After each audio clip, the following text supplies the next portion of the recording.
morning, I'm Adrian Crawford, it's Williams Crawford, Passion for Porsche, and it's Walkabout Wednesday, and today I'm going to take you through both the regular workshop and special works and see what people are doing with spanners. And I've got some really interesting stuff.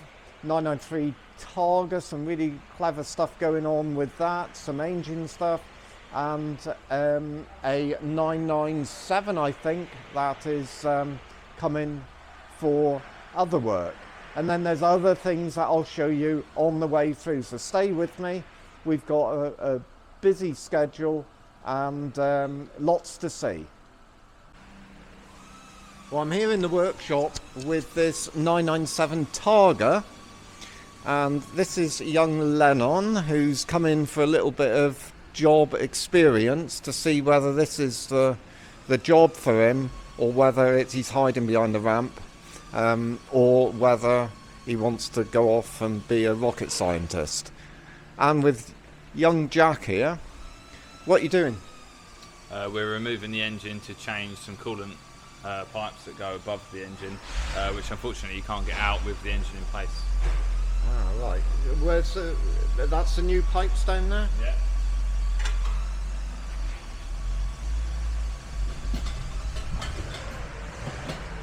This is one of the two new pipes. What happens to them, Jack? These coolant joints here. Yeah. This is one actually off the car. Yeah. You can see where they seal on the rubber seal. Yeah. But all this is left open to the air. So moisture and whatnot can get in here and start the corrosion process, and it basically makes this corrode as well and swell out so it doesn't seal, and then all the coolant obviously starts leaking out of it. I'm surprised at the size of the actual pipe, how much coolant must go through that. Yeah. And that goes up and over the top of the engine, and that's why the engine has to come out. What's the next part of this process then? Because it looks like you're half in, half out. If you want to press the up button, we should be just about done. But this is like a form of giving birth, is it?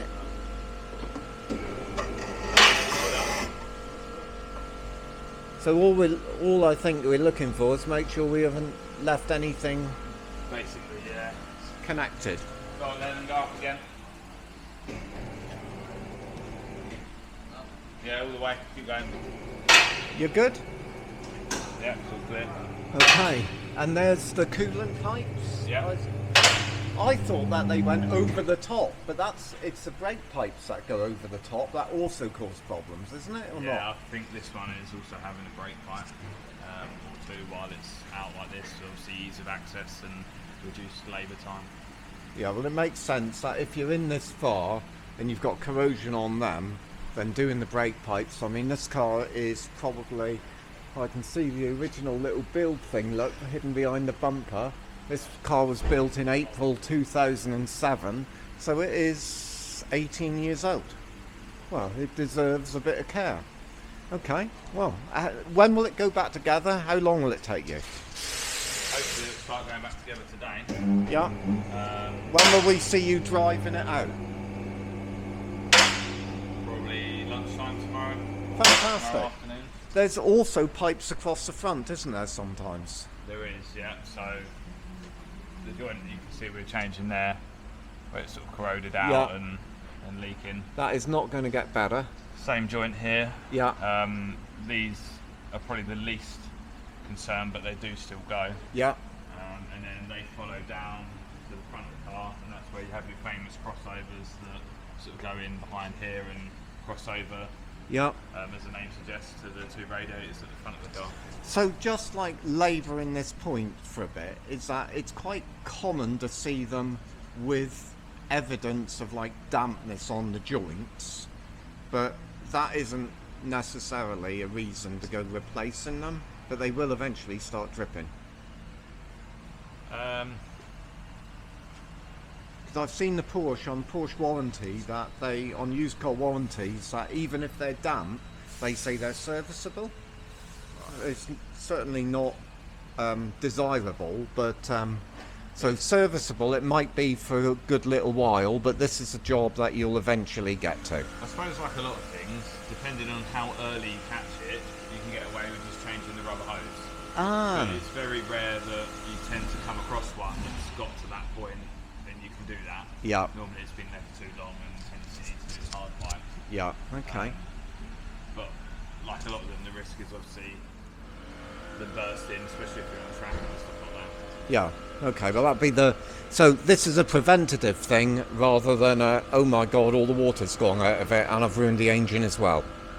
Well, this one is actually leaking and dripping on the floor. So. Wow. Okay, well then it's more than due. Okay, great. Thanks very much. Cheers, guys. Thank you. Whilst I'm out here, I'm going to show you something that really annoys me, but actually is probably a good thing, is that our Ian here has got a Boxster that's like brand new. He's cleaned it once, it's been sold, and now he's cleaning it again, giving it his final little Porsche pampering. And this costs us money and time, but unfortunately Ian will not let it go. And someone's going to have a little Boxster that's going to be all but like new. Right, onwards. Speedster next. The fun part in is you never know what you're going to see next. We get such a variety, and this looks to me, diesel Cayenne, looks like regular maintenance, 997, looks like regular servicing, catering with Aaron, 968, that's a bit of an old friend, 996 C4S, really good cars. Sean's on a 996, looks like doing a service of some description. That's a really nice car, that. And then out here onto the Speedster. So this is a car that you very, very seldom see. And we look after a couple of these. This is a 3.2 Carrera Speedster, super rare, right hand drive car, and we look after another one. We also look after a 356 Speedster, and just really nice to see these cars. Right, next stop is the Special Works. Just had that one in, look, beautiful low mileage Carrera 4 996, really nice. Done some work with that. That's on sale now. There's John. John's in charge. He runs the business really well, does John. Racing yellow Cayman I like. Not real Speedster, but you'd think so. That's cool. Looks like we've sold it. Now this is sort of interesting. It's a 3.2 Carrera and we're installing air conditioning in it. Occasionally these cars had air conditioning from the factory, but when we install, and we've been doing a lot of this recently, we use an electric aircon system, and it looks like Graham is partway through doing the ultra neat job that I love to see. So that's the air conditioning unit itself, and then it's fitting in, some of the gubbings is fitting inside what they call the smuggler's box. I wonder why, being hidden in the trunk under a carpet with a little lid on it. And then it'll need, usually needs a bigger alternator, but it's a very effective system, and we can install that with really hardly any, I don't even think they drill a hole in it. Maybe they do drill a few holes, but it fits in place of everything else. The installation's lovely. So what he'll get is an ice cold 3.2 Carrera, which operates better than the factory systems. So if you're interested in that, those systems will go in any of the long bonnet cars, the G series. We've installed them in 993s, 964s, and I've even installed it in a Ferrari Dino. Yeah, so they work super well. Let's see what else is going on here.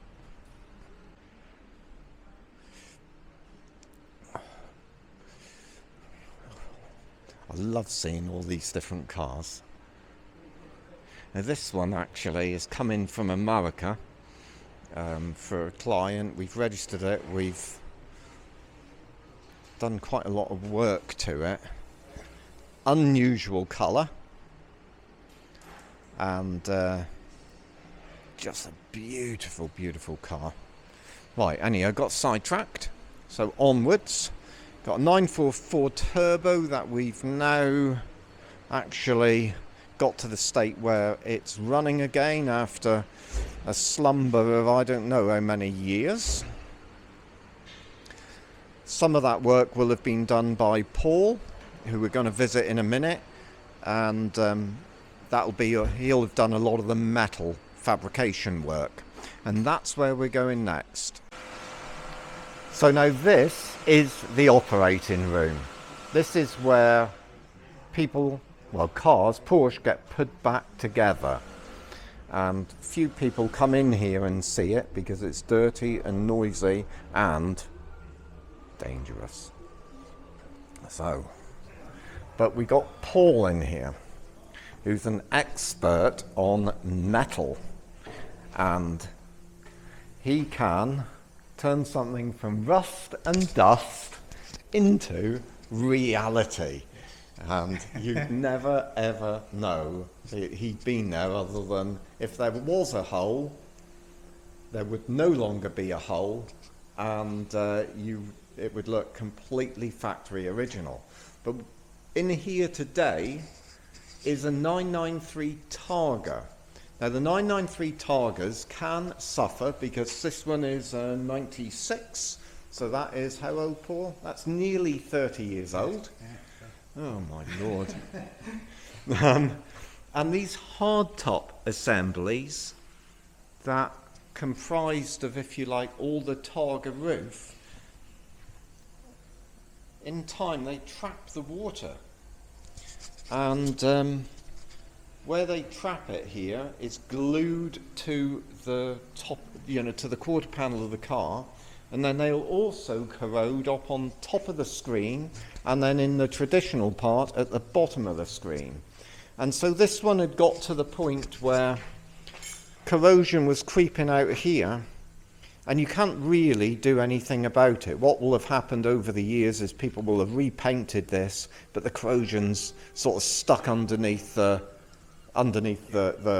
seal of the top, and there's only one way to do it properly and permanently, and that's to take this whole assembly off. That is no mean feat. It took only 2 days. Did it? To wire cut the roof off. Yeah, Safely. because you've got to use like cheese wire to get the seal off here. All the way around. Did you? Yeah. Yeah, they're not designed to come off. The bodies are actually that body, of course, of a cabriolet. But on this isn't the finished article, of course, but this is where I believe you'll have let metal in. Yeah. Inside here, was that corroded or not? That's fine, so we'll just treat it and paint it. Yeah. Down at the body shop. They rust there as well. Do they? Both sides. Yeah, well, this is actually a weak point on even on all of them, isn't it? It's on the B post area. Even the hard tops. Yeah, yeah. And the mount point, rubber seal, but the under and on top. So, was there actually holes here? Yes, that's where they locate. Yeah. But the bottom piece it's 2 panels. One's already disintegrated. Yeah. And so we've laid a new piece in both sides. So, you've put metal in here. Yeah. And this is, I think that's a big bolt that either goes up through here or in through that way or something. One location and one bolt to hold it all down to a rubber seal. So when that disintegrates on these cars or gets corroded, you'll get more movement at the top on the vehicle. Yeah. and more water ingress and accelerated corrosion and all the rest of it. Well, this is interesting. So you're not done, but this is how it's done, look. He's made a little fill-in piece. Why have you got holes in it? So I can plug weld. Okay, so so it'll look like a factory weld. Yeah. So you plug weld that in, fabricate this little bit. Look, oh look, there's even a hole here. So this is like one we've done before. It's like Blue Peter. This is fantastic. So and you part way through this piece. So yeah, this it's bit double skin. So that is the A pillar yeah, to there. Yeah. And then the scuttle goes over the top. Right. So it's double skin, probably for strength. Yeah. Yeah. So as that corrodes, then you're losing a little bit of integrity. And what really surprises me is you've got other holes. Usually where the water will sit. Yeah. And can't get out. Well, this was, I think, the first of the bonded in screens. Was 964 bonded in or not? I don't think they are. I think this is the first. I think this is it's not. I think this is the first of the bonded in screens, and maybe if no one had replaced the screen, it would have lasted longer. Yeah. But where the fitters on the side of the road use like a piano wire, a cheese wire, to go underneath the sealant, you can see some like glue there. They normally damage the paint, and then corrosion gets in, or water gets in, starts them off. So we got quite a few little spots. Now, when this car came in, it actually looked a hell of a lot better than it does now. That's always the way. Yeah. Unfortunately, my part is to make it look worse. Yeah. So he makes it look worse, but when it's done, it'll look great and it'll have integrity. Yeah. So it will come out the other side, and we'll show you the end result in due course. Yeah. Oh, that's cool. Well done, Paul. Thank you.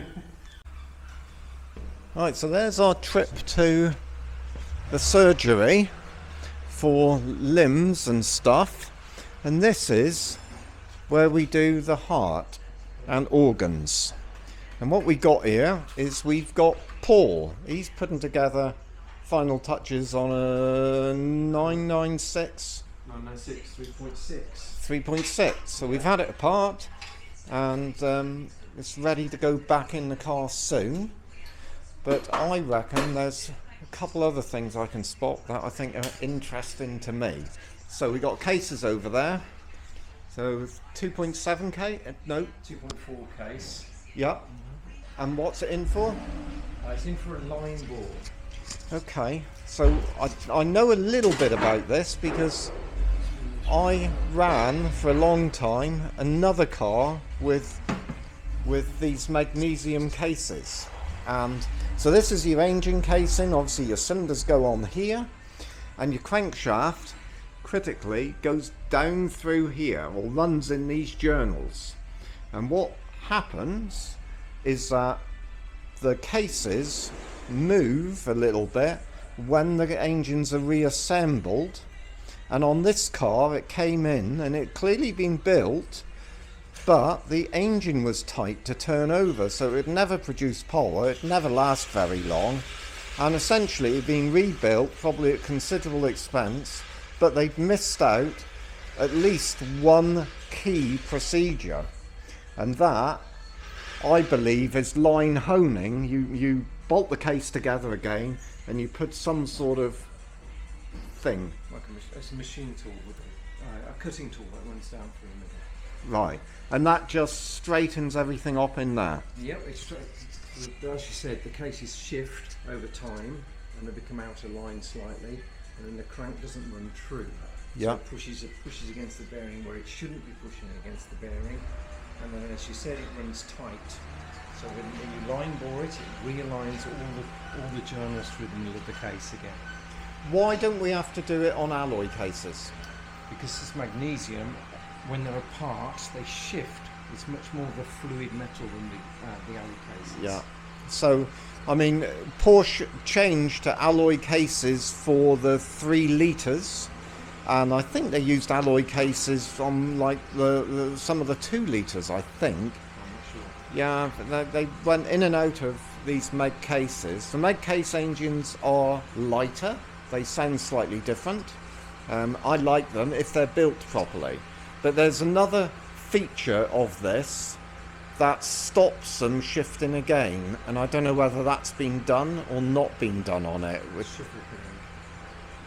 Yeah, I don't know whether it's been done or not. But we'll find that out as we pull it apart, won't we? Yeah, indeed. So shuffle pinning essentially is some form of locking these case halves together that is sort of like locates them properly once and for all in the same place. And once done, it's done, and then you've got a really, really good engine. I like the Meg cased engines, but they do need that extra little bit of care, and without that, then you're looking for trouble. In this car, you've got a shell somewhere, haven't you? A crankshaft bearing from it. So this is one that has the wear on it, and that's the shininess of it, is it? Yeah, that's where it's worn through. As you can see, this is quite a new bearing. So yeah. And it's just caught up there because the case has gone out of the line. It's pressed too hard here. Yeah. And the crank has pressed down on this surface too hard. Yeah. And you can see it hasn't pressed either side. Yeah. Just too tight there, and it's causing the crank to lock up in the case. Yeah. So car wouldn't idle nicely, wouldn't go very well, and frankly is guaranteed It was going to break. break. Yeah. And so we'll put new bearings in at the end of the day. See the same on there as well. Look, as you can see, it's a new bearing, and it's just been catching. So someone's done this that doesn't really appreciate what's needed in a Meg cased engine. It's not of considerable extra expense, but it is a step that you've got to take. And then over here, just purely out of the fun and entertainment, is the rest of it. So Yeah, the rest of it's a clean looking engine. It's been running a bit rich, as you can see by the carbon on the pistons. But the rest of the engine's clean. It's all in good shape. It's all new piston rings, new valve side seals. there's your crankshaft. And the crank itself is perfect. Yeah. And I just spotted this down here, which I'm going to say I reckon that's the oil pump, but if it isn't, then just, That is the oil pump, yeah. you know, just be grateful it's not me. I've just pulled it apart because I wanted to make sure there's no sediment in the oil. Oh, okay, all right. Okay, well, I don't build these things anyhow, and please don't trust me to build when we got people here that know all about doing this, which is why I don't do it. And if I did one, I think it would blow up. So leave it to good people. All right, Paul, that's cool. Thanks so much. No problem. Well, that's it from me, Adrian Crawford, and I hope that you've enjoyed your little look around all the dirty, noisy and dusty areas of the business and what makes your Porsche tick. If you need any help, whether it's aircon installation, an engine build, or have some new wipers fitted, then we got really good guys here that can help with all of that, and very rarely do we ever say, no, we can't do it. We've got so many people here with such a range of skills that whatever you want, give us a call. Thank you for watching. See you next time when we're going to have a look at a 911S. That's a ticket to ride.